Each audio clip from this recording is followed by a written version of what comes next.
हाँ जी, नमस्कार दोस्तों। एक बार फिर से स्वागत है आपके अपने YouTube चैनल प्रबोध क्लासेस पे। दोस्तों, कल मदन जी दिलावर जो कि शिक्षा मंत्री जी है, उनका आप लोगों ने एक्स पे पोस्ट देखा होगा। उसमें रीट की जल्द ही जो है विज्ञप्ति जारी करने की बात उन्होंने बताई है कि खुशखबरी है आप और मेरे लिए, क्योंकि हम लोग तैयारी भी तो रीट की कर रहे हैं और जब उसकी सूचना आती है, उसका कोई अपडेट आता है तो हम लोग बहुत ज़्यादा खुश हो जाते हैं। दोस्तों, कल की कक्षा में हम लोगों ने अम्ल के बारे में पूरी की पूरी जानकारी ले ली थी। आज हम लोग अम्ल के साथ साथ क्षार और लवण के बारे में पूरी जानकारी ले लेंगे, जिससे कि कोई प्रश्न हम लोगों का रीट की परीक्षा में या फिर उससे संबंधित कोई भी परीक्षा हो जिसमें साइंस आती है, अम्ल क्षार लवण के जो टॉपिक है, अगर वो आते हैं तो वो गलत नहीं हो। हर एक चीज़ हम लोग पढ़ने वाले हैं। तो स्टार्ट करते हैं बिना किसी देरी के। आप लोगों का काम क्या रहेगा, हमारे यूट्यूब चैनल को सब्सक्राइब करेंगे, लाइक करेंगे, अपने दोस्तों के साथ शेयर करेंगे, क्योंकि मैं देख रहा हूँ कि रुझान बहुत कम आते हैं। जिस प्रकार से मैं मेहनत करता हूँ, इतनी शानदार शानदार स्लाइड में लेके आता हूँ, जिससे जो है जिसकी मदद से आप लोग किसी भी परीक्षा को आसानी से करेक्ट कर सकते हो। दोस्तों, स्टार्ट करते हैं, चलिए। तो कल हम लोगों ने जो है अम्ल के बारे में और ये लास्ट में आर्यनियस की संकल्पना के बारे में बता दिया था। चलिए, तो बात करते हैं हम लोग क्षार के बारे में। सबसे पहले हम लोग पेन ले लेते हैं भाई। सबसे पहले पेन थोड़ा सा हम लोग मोटा कर लेते हैं यहीं से। चलिए, क्षार के बारे में अध्ययन करने वाले हैं, जिसको हम लोग बेस कहते हैं। क्या कहते हैं? BASE, बेस कहते हैं। और इसके बारे में जनरल जानकारी कल की कक्षा में हम लोगों ने ले ली थी। अगर आपको और भी डिटेल्स इसको पढ़ना है तो कमेंट करके बताना। कहीं भी कोई क्यूरी हो तो वो भी कमेंट करके बताना। दूसरी बात कि इस क्लास को आप लोग सीरियसली लेना। सीरियसली अगर आप लोग इस क्लास को लोगे तो आपका कोई प्रश्न यहाँ से गलत नहीं होगा। जो पदार्थ जलीय विलयन में अपघटित होकर हाइड्रो ऑक्साइड आयन यानी कि मैं कहूं OH माइनस आयन देते हैं, वो क्षार या बेस कहलाते हैं। ध्यान रखना, क्षार या बेस की परिभाषा क्या रहेगी? जो पदार्थ जलीय विलयन में अपघटित होकर हाइड्रो ऑक्साइड आयन देते हैं यानी कि OH माइनस आयन देते हैं, उन्हें हम लोग क्षार कहते हैं। दोस्तों, तो ये परिभाषा आपके दिमाग में छप गई होगी। ये क्या बोल रहा है कि किसी भी क्षारक में जो है अगर जल मिलाते हैं तो इस प्रकार की अभिक्रिया होती है। जैसे कि हम लोगों को यहाँ पे NaOH दिख रहा है जो कि सॉलिड स्टेज में है, और यहाँ हम लोगों ने देख लीजिए, हम लोगों ने जैसे ही जल मिलाया तो यहाँ पे NaOH का होल ट्वाइस और यहाँ पे OH आयन जो है यहाँ पे देखने को हम लोगों को मिल रहा है। यहाँ पे भी देखो OH जो है यहाँ पे हम लोगों को देखने को मिल रहा है। तो हमें पता होना चाहिए कि जब भी किसी पदार्थ को, जो पदार्थ है उसको जलीय विलयन में अपघटित करेंगे तो वो अगर पदार्थ क्षारीय होगा या क्षारक होगा तो OH माइनस आयन जो है वो देगा। ये चीज आपको समझ में आ गई होगी। अम्ल व क्षार जो है दोनों ही जल में विलय होती है ना। यानी हम लोग नमक को घोल लो आप लोग पानी में तो घुल जाता है आसानी से, लेकिन ये मैंने कल भी बताया था कि अम्ल जो है वो ज्यादा घुलनशील होता है अगर क्षार और इसके कंपेरेटिव में बात करें तो। ठीक है, ये बात भी आपको पता होनी चाहिए। चलिए, कुछ और बातें करते हैं। देखो, तीन ऐसी परिभाषाएं जो कि कहीं भी एग्जाम में पूछ ली जाती है। तनु, तनु क्या होता है? विलियन में अगर जल की मात्रा अधिक हो तो उसे तनु कहते हैं, और अगर विलियन में जल की जगह जो है जल की मात्रा अगर कम हो तो उसे सांद्र कहते हैं। तनुकरण किसे कहते हैं? कि अम्ल और क्षार में जल मिलाएंगे तो उस पर आयन की सांद्रता में जो है वो प्रति इकाई आयतन में क्या होगी? कमी आएगी, और उसी ही क्या कहते हैं? तनुकरण हम लोग कहते हैं। दोस्तों, ठीक है, चलिए आगे बात करते हैं। चलिए, ये प्रश्न कई बार आता है कि प्रबल अम्ल क्या होता है सर, और दुर्बल अम्ल क्या होता है? प्रबल सार क्या होता है और दुर्बल सार क्या होता है? तो ये भी आप लोग पढ़ लीजिए। प्रबल अम्ल जो है वे पदार्थ जो जलीय विलयन में H प्लस आयन अधिक मात्रा में देते हो। यानी कि H प्लस आयन तो देते हैं सभी अम्ल, लेकिन H प्लस आयन अधिक मात्रा में अगर दें तो उन्हें प्रबल अम्ल कहेंगे। उदाहरण के लिए आप लोग HCl ले लीजिए, उदाहरण के लिए आप लोग H2SO4 ले लीजिए, उदाहरण के लिए आप लोग जो है HNO3 ले लीजिए। ठीक है, बात करते हैं दुर्बल अम्ल की। तो वे पदार्थ जो जलीय विलयन में अगर H प्लस आयन जो है वो कम मात्रा में दें, क्या करें? कम मात्रा में अगर जो है H प्लस आयन दे तो उसे दुर्बल अम्ल कहते हैं। क्या कहते हैं? दुर्बल अम्ल कहते हैं। जैसे CH3COOH एसिटिक अम्ल, H3CO या CO CO3H2, ठीक है, ये भी हो सकता है। चलिए आगे बात करते हैं। तो प्रबल अम्ल और दुर्बल दुर्बल अम्ल के बारे में पढ़ लिया, अब प्रबल सार और दुर्बल सार के बारे में पढ़ लीजिए। वे पदार्थ जो जलीय माध्यम में जलीय जल में जो है वो OH आयन अधिक दें, कौन से आयन देंगे, अब की बार हाइड्रोक्साइड आयन देंगे। OH आयन जो है वो अधिक मात्रा में दे तो उन्हें प्रबल क्या कहते हैं, क्षार कहते हैं। जैसे sodium hydroxide NaOH, potassium hydroxide यानी KOH, ठीक है। बात करते हैं दुर्बल क्षार की, तो दुर्बल क्षार वे पदार्थ होते हैं दोस्तों जो जलीय विलयन में OH आयन जो है कम मात्रा में दे। अगर उदाहरण दूं तो यहां से डायरेक्ट प्रश्न अगर पूछा जाएगा तो ऐसा नहीं पूछेंगे कि किसकी परिभाषा क्या है, परिभाषा कोई नहीं पूछेगा, ये पूछेगा कि इनमें से कौन सा दुर्बल क्षार है, कौन सा दुर्बल अम्ल है, कौन सा जो है प्रबल अम्ल है, या फिर कौन सा प्रबल क्षार है, ठीक है। तो यहां से ध्यान रखना उदाहरण आप लोग NH, और ज्यादातर यही उदाहरण जो है वो परीक्षा में पूछे जाते हैं।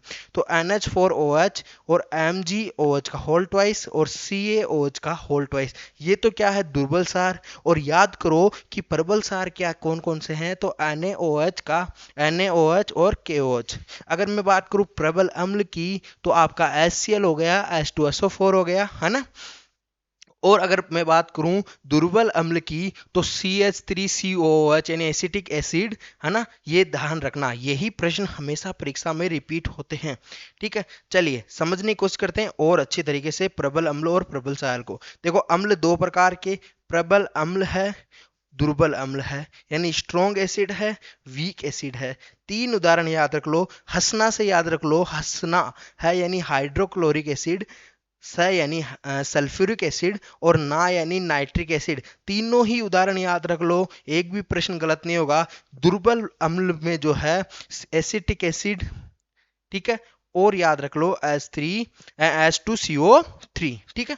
तो ये आपको याद रखना है दोस्तों, यहीं से प्रश्न आता है। और सार की मैं बात करूं तो सार के बहुत सारे उदाहरण मैंने लिए। जैसे प्रबल में आप लोग नाक याद रख लो, प्रबल सार में क्या याद रख लो, नाक, नोजी याद रख लो। नाक में ना से कौन हो गया, NaOH, और क से KOH, ठीक है, यानी सोडियम हाइड्रोक्साइड और पोटेशियम हाइड्रोक्साइड। बात करता हूं दुर्बल क्षार की तो NH4OH यानी अमोनियम हाइड्रोक्साइड, MgOH का होल ट्वाइस यानी मिल्क ऑफ मैग्नीशिया जिसको हम लोग बोलते हैं, जो कि पेट की अम्लता को दूर करता है। ध्यान रखना कई बार ये प्रश्न पूछा गया है कि निम्न में से पेट की अम्लता को दूर करने वाले जो एलिमेंट है, जो तत्व है, यानी जो यौगिक है, उसका नाम बताइए। तो मिल्क ऑफ मैग्नीशिया, जिसको हम लोग कई बार हमारे पेट में एसिडिटी हो जाती है दोस्तों, पेट में जलन लगती है, तो डॉक्टर हमें किसकी सलाह देता है, मिल्क ऑफ मैग्नीशिया लीजिए। क्या लीजिए, मिल्क ऑफ मैग्नीशिया लीजिए।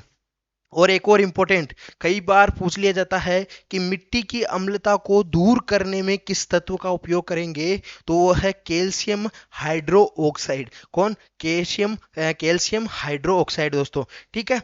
ये आपको ध्यान रखना है, ये उड़ते चलते फिरते क्वेश्चंस है आपके एग्जाम के। आप लोग पेपर उठा के देखना, अगर यहाँ से प्रश्न नहीं पूछे तो आप लोग जो चाहें वो कर सकते हो, कमेंट में गाली भी लिख सकते हो, बाकी तो क्या है।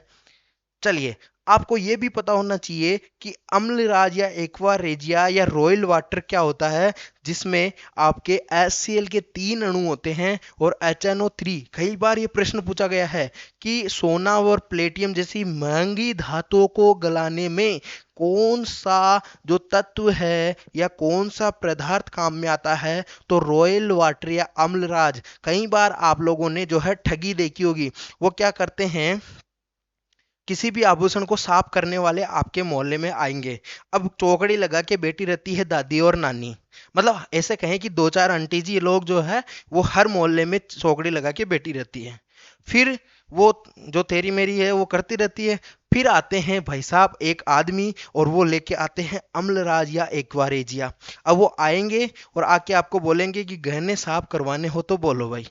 तो वो कई जो समझदार होंगे मेरे जैसे, जो साइंस मेरे से साइंस पढ़ के गए होंगे, वो तो अपनी अपनी आंटी को बचा लेंगे, लेकिन जो नहीं पढ़ रखा होगा मेरे से, वो तो वही पछताएगा। फिर आपको पता है वो आएंगे अम्लराज में सोना गलाएंगे, बिल्कुल चमचमाट करता निकालेंगे, लेकिन उनको यही नहीं पता है कि उसने सोने में से बहुत सारा सोना तो अपने जो कटोरा है, प्याला है, जो उसका पात्र है, उसमें गला लिया है। तो ये आप लोग ध्यान रखना।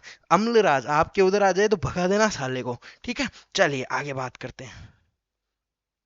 आ जाइए, कुछ परीक्षण करते हैं कि जलीय विलयन में, अगर जलीय विलयन में अम्ल या क्षारक का क्या होता है। अगर जलीय विलयन में अम्ल या क्षार डाल लेते हैं तो क्या होता है। जब एक परक नली में सोडियम क्लोराइड, जिसको हम लोग NaCl यानी जो नमक होता है, ठीक है, तो और उसके साथ जो है सल्फ्यूरिक एसिड H2SO4 जो है परस्पर क्रिया करवाते हैं, तो हाइड्रोक्लोरिक गैस जो है वो बनती है। और इस परक नली में दो प्रकार के परीक्षण जो है वो करेंगे हम लोग। कैसे? दो प्रकार कौन कौन से परीक्षण करेंगे? सबसे पहले ध्यान रखना, शुष्क लिटमस पत्र ले जाने पे उसके रंग में कोई परिवर्तन नहीं होगा, ठीक है। जब शुष्क लिटमस पत्र लेके जाएंगे तो रंग में कोई परिवर्तन नहीं होगा। और अगर हम लोग गीला, आप लोगों ने सुना होगा अनिल यानी अम्ल जो है नीले को क्या करते हैं, लाल कर देते हैं, ठीक है।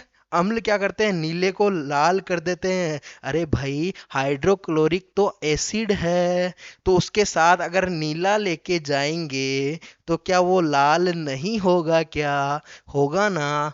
तो होगा। तो भाई यही तो है, जब भी जलीय विलयन में अम्ल या क्षारक को डालेंगे तो ध्यान रखना, हम लोगों को ये पता होना चाहिए जो NaCl है और आपके सल्फ्यूरिक एसिड है, अरे H2SO4 तो क्या है, कौन सा है, प्रबल अम्ल है ना मेरे भाई। तो प्रबल अम्ल है तो अपनी औकात तो दिखाएगा ना, तो वहां HCl हमें जो है वो प्राप्त होगा। तो HCl है तो वो एसिड है, तो क्या करेगा, करेगा क्या, अरे करना क्या है, अरे नीले को क्या कर देगा, लाल कर देगा, जैसा यहाँ पे दिखाया हुआ है। चलिए आगे बात करते हैं। अम्ल व क्षारक की परस्पर क्रिया कैसे करेंगे। अम्ल व क्षार परस्पर क्रिया करके लवण व जल का निर्माण करते हैं। लवण और जल बनेगा, उसे उदासीनीकरण अभिक्रिया कहते हैं। अगर अम्ल और क्षार आपस में क्रिया करेंगे, अरे मैं कहूं कि हमारी मिट्टी जो है, कई बार हम लोग मिट्टी की लैब टेस्ट करवाते हैं, क्यों करवाते हैं, क्योंकि इसमें एसिडिक भाई मात्रा ज्यादा तो नहीं है, या फिर हम लोग इस ऐसे कहें कि उसमें क्षार की मात्रा ज्यादा तो नहीं है, जिससे कोई प्लांट है उसके ग्रो होने पे कोई प्रभाव तो नहीं पड़ेगा। ऐसा तो होता ही है। तो हम लोग क्या करते हैं, जब अगर क्षारकता ज्यादा होती है तो उसमें थोड़ा बहुत अम्ल मिलाते हैं। और ज्यादातर क्या है कि एसिडिक जो नेचर होता है मिट्टी का ज्यादा रहता है, तो उसके लिए हम लोग बुझा हुआ चूना उपयोग करते हैं ना। तो वहां हमको ये पता होना चाहिए दोस्तों कि जब ये दोनों अगर आपस में क्रिया करेंगे, जो अभिक्रिया होगी उसे उदासीनीकरण कहेंगे। जब हम लोग रासायनिक अभिक्रिया पढ़ेंगे तो उसमें हम लोग पढ़ेंगे उदासीनीकरण अभिक्रिया, ठीक है। अम्ल और क्षार जो है एक दूसरे को गुणों को क्या करते हैं, नष्ट कर देते हैं। अरे मैंने ये किया कि एक दुर्बल अम्ल लिया और दुर्बल क्षार ले लिया, दोनों को मिलाया, तो क्या होगा, क्या बनेगा, लवण बनेगा और जल बनेगा, ठीक है। जैसे मैंने HCl ले लिया, HCl के साथ साथ मैंने क्या ले लिया दोस्तों, HCl और NaOH, यानी ये तो हो गया क्षार, ये हो गया अम्ल, तो क्या बन गया NaCl। NaCl क्या है, लवण है, लवण है, अरे आपका नमक, नमक ही तो है, ठीक है भाई। चलिए ठीक है। पीएच स्केल, अरे वाह सर, ये तो हमको समझ में नहीं आता भाई। ठीक है, समझने की कोशिश करिएगा। जैसे तापमान को मापने के लिए किसका उपयोग करते हैं, थर्मामीटर का, ठीक है, तापमापी का उपयोग करते हैं। उसी प्रकार अम्ल और क्षार की सामर्थ्य को, भाई कोई प्रबल अम्ल है तो कैसे पता चलेगा, अरे हम लोगों ने एक स्केल बना दी भाई, और स्केल में 1 2 3 4 5 14 तक उसमें गिनती लिख दी, ठीक है। अब उसमें जो सात, एक उसमें हम लोगों ने एक डिसाइड कर दिया कि 7 से नीचे वाले तो क्या रहेंगे, एसिडिक नेचर के रहेंगे।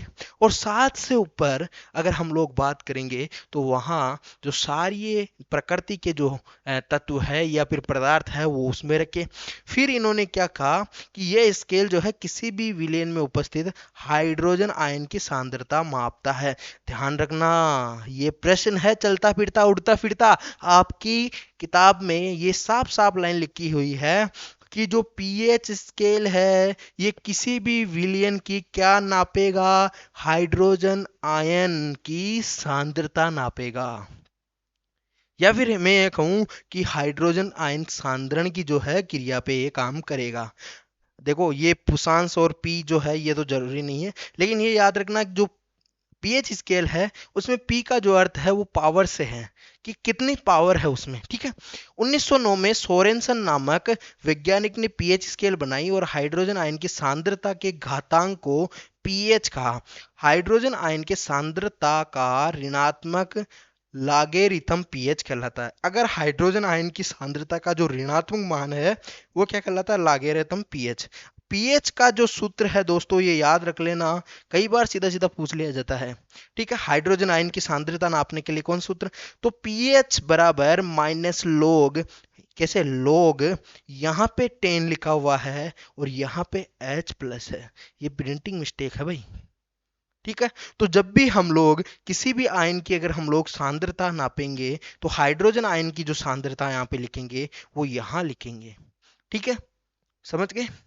विलयन में मुक्त H प्लस आयन नहीं होते, ये जल योजित होकर H3O प्लस, क्या, H3O प्लस आयन जो है, हाइड्रोनियम आयन जो है वो बनाते हैं। यहाँ आपको दिख रहा होगा, यहाँ हाइड्रोनियम आयन की सांद्रता का, सांद्रण का जो है वो सूत्र लिखा हुआ है। उदासीन जल के लिए अगर हम लोग, सीधा सा प्रश्न आता है, उदासीन जल के लिए OH और H और OH की आयनों की जो सांद्रता है वो क्या होती है, 1 × 10⁻⁻⁷ क्या होती है, यहां लिख देता हूं, यहां लिख देता हूं भाई, याद रखना। उदासीन जल के लिए H प्लस और OH आयनों की जो सांद्रता रहती है वो 1 × 10⁻⁻⁷ मोल प्रति लीटर होती है। क्या होती है, मोल प्रति लीटर होती है, ठीक है, ध्यान रखना। और अगर इसकी पीएच हम लोग निकालने बैठे तो पीएच बराबर मैंने बताया कि माइनस लोग 1 × 10⁻⁻⁷ मेरे भाइयों क्या है, आयन की जो सांद्रता है। अगर OH रखेंगे तो भी ये आएगा भाई, OH का मुझे निकालना है ना, कई बार हाइड्रोक्साइड आयन की जो सांद्रता निकालनी होती है ना, या फिर उसका पीएच निकालना होता है, उसका सांद्रण दिया होता है, तो हम लोग क्या करते हैं, पीएच बराबर यहाँ माइनस लोग, है ना, हाइड्रोक्साइड की निकालनी होती है तो क्या करते हैं, 10 गुणा 1 × 10⁻⁷, यानी यहाँ पे OH का जो है आयन यहाँ पे लिख देंगे, ठीक है। तो पीएच कितनी आएगी, 7 आएगी, क्योंकि log 10 का मान कितना होता है दोस्तों, 1 होता है, ठीक है। तो अगर यहाँ पे कुछ बातें आपको ध्यान रखनी चाहिए कि पीएच 7 से अगर कम है तो वो विलयन अम्लीय विलयन होगा, और कोई की पीएच अगर हम लोग कहें कि 7 ही है, जैसे आप लोग की डिस्टिल वाटर जो होता है ना, उसकी जो पीएच होती है डिस्टिल वाटर जिसपे किसी प्रकार का कोई तत्व नहीं रहता है, तो उसकी जो पीएच होती है वो उदासीन होती है, यानी कि 7 रहती है।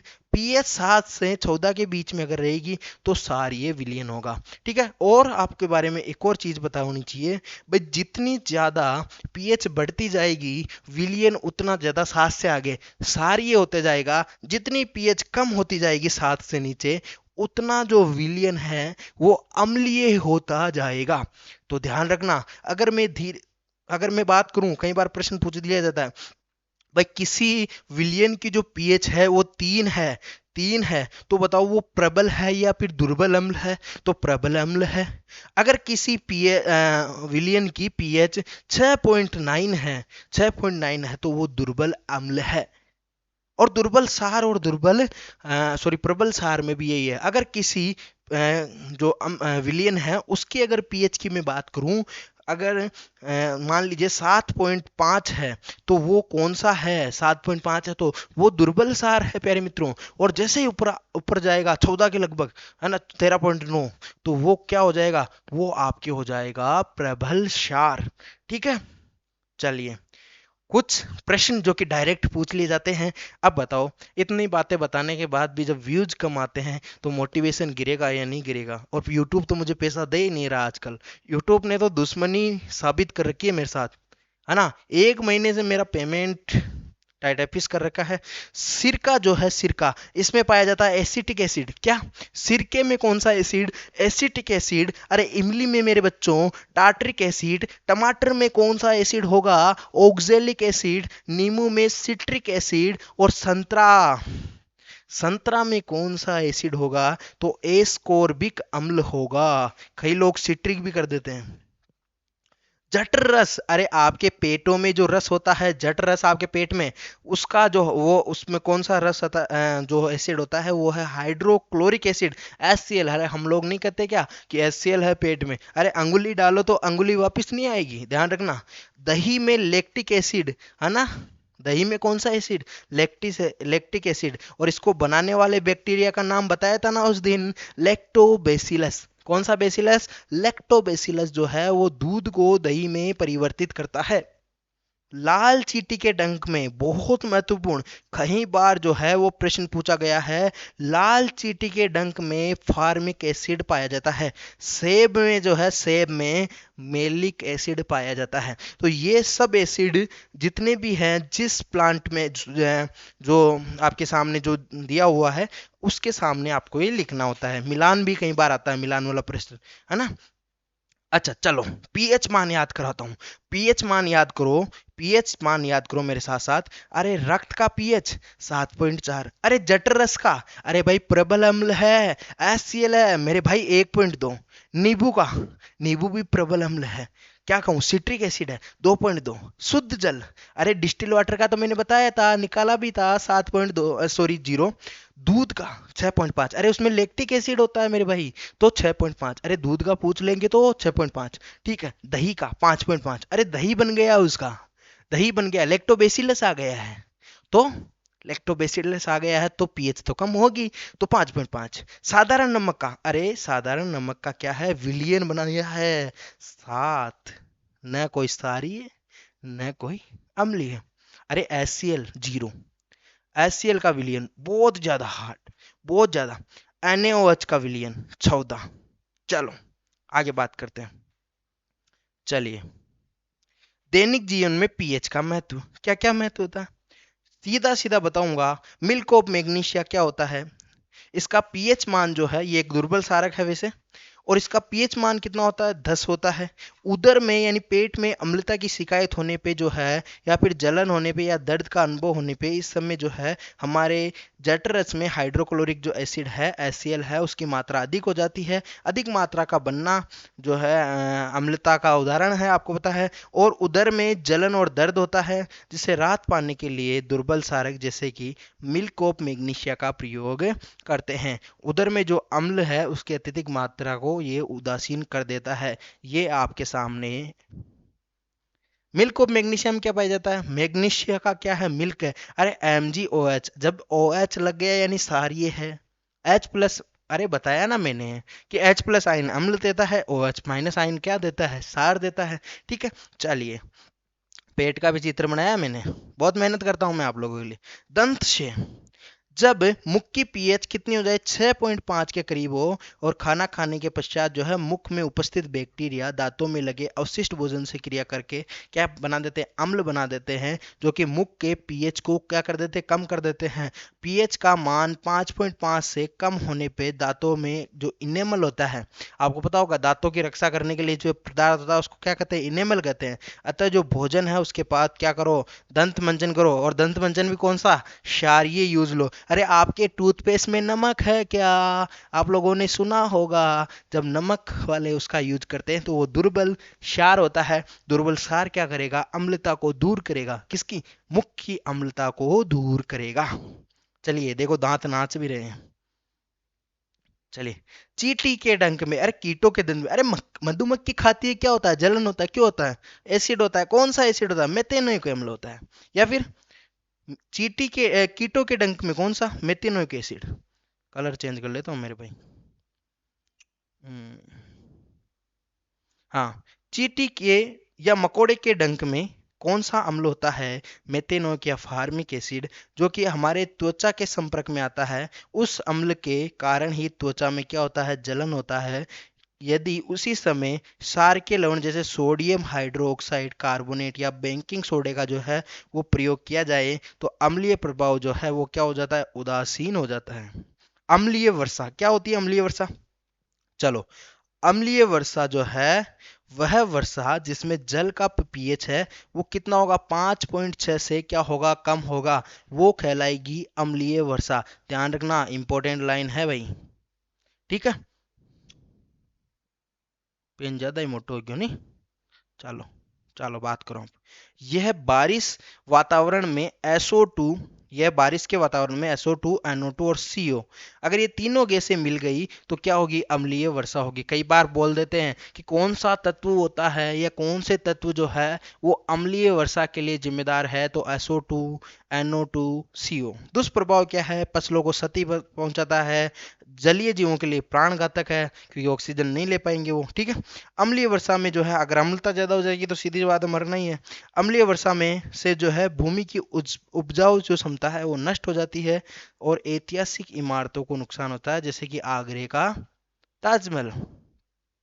अच्छा, मृदा की पीएच। मृदा की जो पीएच है उसका मान ज्ञात करके मिट्टी में बोई जाने वाली फसल का चयन किया जाता है तथा उपयुक्त उर्वरक का प्रयोग निर्धारित किया जाता है जिससे कि अच्छी फसल की प्राप्ति हो, ठीक है। आगे बात करते हैं लवण। लवण के बारे में अध्ययन करते हैं। लवण तीन प्रकार के होते हैं दोस्तों, अम्लीय लवण, क्षारीय लवण और उदासीन लवण। जब प्रबल अम्ल और दुर्बल सार मिलेगा तो कौन सा बनेगा? अम्लीय। जब दुर्बल अम्ल और प्रबल सार मिलेगा तो हमारे बन गया कौन सा? क्षारीय। और जब उदासीन प्रबल अम्ल और प्रबल सार मिल गया तो वही NaCl+H2। तो ये आपको अभिक्रिया ध्यान रखनी है भाई। जब भी मैं प्रबल अम्ल में दुर्बल सार मिलाऊं तो समझो कि अम्लीय लवण बनेगा, ठीक है। कई बार क्या है, जबान फिसल जाती है भाई, और कई बार क्या है कि आप लोग बोर भी हो जाते हो मेरे से पढ़ते पढ़ते, और बोर होना और नहीं होना वो आपके ऊपर डिपेंड करेगा। जब आप लोग अपनी टारगेट को, आपके अचीवमेंट को अगर आप लोग लेके चलोगे, आपके गोल को अगर आप लोग साथ में लेके चलोगे तो कभी जो पढ़ाया जाता है उससे बोर नहीं होगे। ये एक फैक्ट बात होती है, ठीक है। बात करते हैं अम्लीय लवण की, तो प्रबल अम्ल और दुर्बल सार। क्षारीय लवण में दुर्बल अम्ल और प्रबल सार, और उदासीन लवण में प्रबल अम्ल और प्रबल सार मिलाना पड़ता है। चलिए आगे बात करते हैं। सबसे पहले बात करेंगे दैनिक जीवन में कुछ उपयोगी यौगिक। सबसे पहले सोडियम क्लोराइड, क्या कहते हैं इसको? साधारण नमक कहते हैं। अरे जो खाने वाला लूण होता है ना, उसकी बात कर रहा हूँ। प्रबल अम्ल और प्रबल सार का लवण क्या कहलाता है? ये NaCl। पीएच कितनी होती है? तो पीएच लगभग 7 होती है, यानी हम लोग उदासीन प्रकृति का बोलेंगे, ठीक है। सोडियम क्लोराइड व्यापारिक तौर समुद्र के जल या खारे पानी को सूखा कर बनाया जाता है। इस प्रकार बनाया हुआ नमक कई अशुद्धियाँ या मैग्नीशियम क्लोराइड, कैल्शियम क्लोराइड से युक्त होता है। इसे शुद्ध रूप में प्राप्त करने के लिए NaCl के संतृप्त विलयन से भरी भरी टंकियों में जो है हाइड्रोजन क्लोराइड गैस इसमें प्रवाहित की जाती है। ये भी ध्यान रखना कि NaCl जो है यानी नमक जो है उसको शुद्ध रूप में प्राप्त करने के लिए क्या करेंगे? इसमें हाइड्रोजन क्लोराइड गैस प्रवाहित करेंगे, ठीक है। इस प्रकार यहाँ शुद्ध नमक जो है अवशोषित होता है, शुद्ध नमक NaCl को एकत्रित कर लिया जाता है, ठीक है। गुण क्या है? श्वेत ठोस पदार्थ है। गलनांक इंपॉर्टेंट है भाई, गलनांक क्वथनांक सब याद रखना। गलनांक है 1081 केल्विन। जल में अत्यधिक ये विलय होता है, जल में घुलाव जैसे डालेंगे घुल जाएगा। जलीय विलयन में जो है आयनित हो जाता है, क्या हो जाएंगे? आयन बन जाएंगे। उपयोग तो आपको पता ही होगा, इसका उपयोग साधारण नमक के रूप में किया जाता है, खाद्य परीक्षण में किया जाता है। इंपॉर्टेंट ये भी है हिमीकरण में, हिमीकरण मिश्रण, यानी हम लोग जब कई बार हम लोगों ने बर्फ की सिल्लियां देखी होगी या फिर आप लोगों ने आइसक्रीम वाला देखा होगा। वो आइसक्रीम वाला क्या करता है? बर्फ डालता है और उसमें डालता है नमक। नमक डालने से क्या होगी? वो बर्फ जो है वो पिघलेगी नहीं, ठीक है। विरंजक चूर्ण बनाने में भी जो है कच्चे पदार्थ के रूप में ये उपयोग में आता है।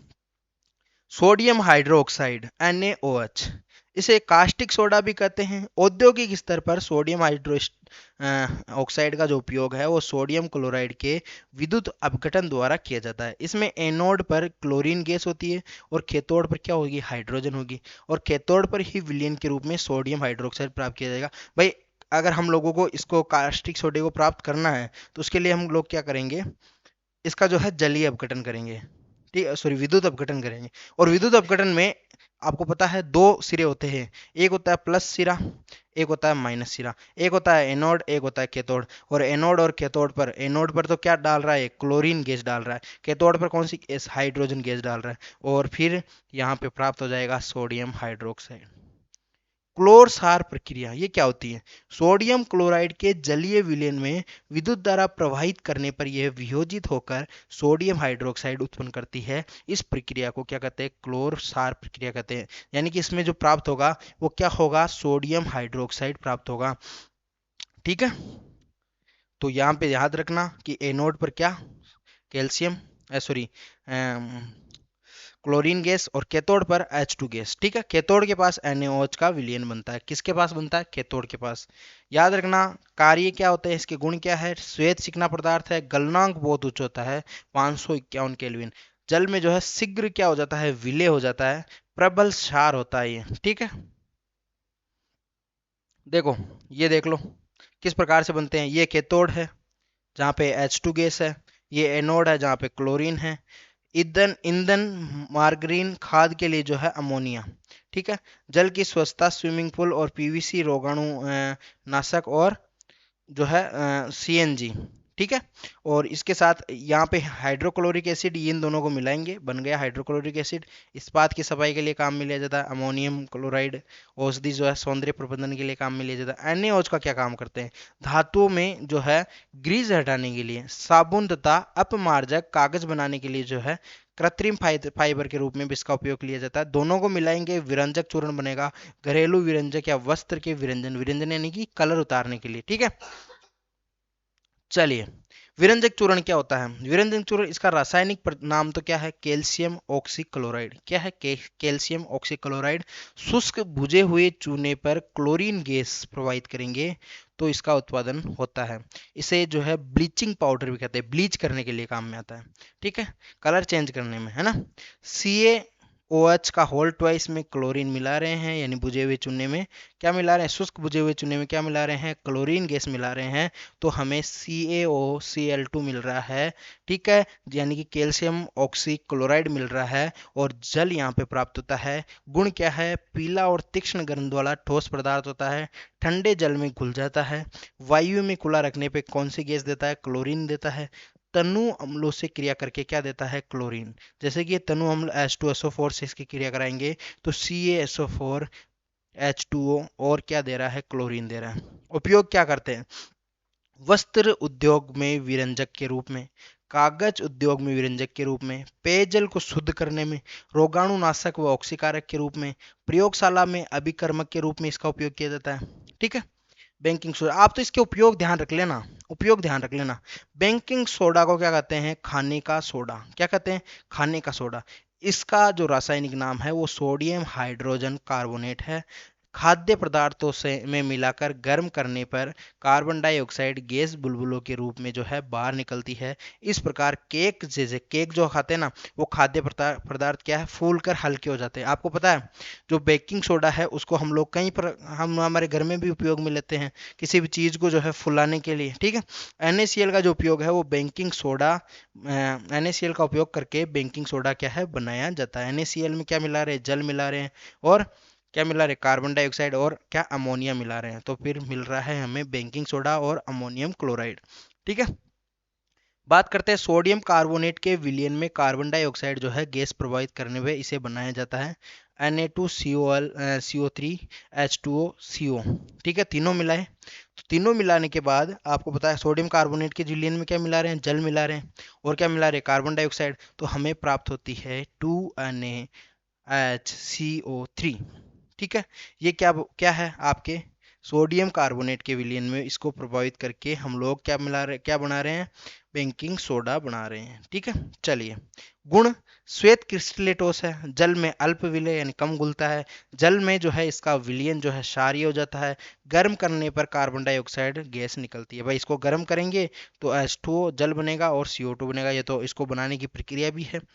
उद्योग उपयोग, खाद्य पदार्थों में जो है बेकिंग पाउडर के रूप में, इसका उपयोग केक बनाने में, खमीर उठाने में किया जाता है। आपके पिज्जा विज़ा बनते हैं वो इसी में बनते हैं, इसी से बनते हैं। बेकिंग पाउडर बेकिंग सोडा और टार्टरिक अम्ल से बनता है। ठीक है, सोडा वाटर व सोडा युक्त शीतल पेय बनाने में इसका उपयोग करते हैं, पेट की अम्लता दूर करने में। अरे कई बार जो है खाना खाने के बाद क्या है, गैस बहुत ज़्यादा हो जाती है पेट में, यानी HCl ज़्यादा हो गया, तो HCl ज़्यादा हो गया तो हम लोग क्या करते हैं? अरे सोडा पिला भाई, तो सोडा पी लेते हैं। अग्निशामक यंत्रों के रूप में, प्रयोगशाला अभिकर्मक के रूप में इसका उपयोग किया जाता है।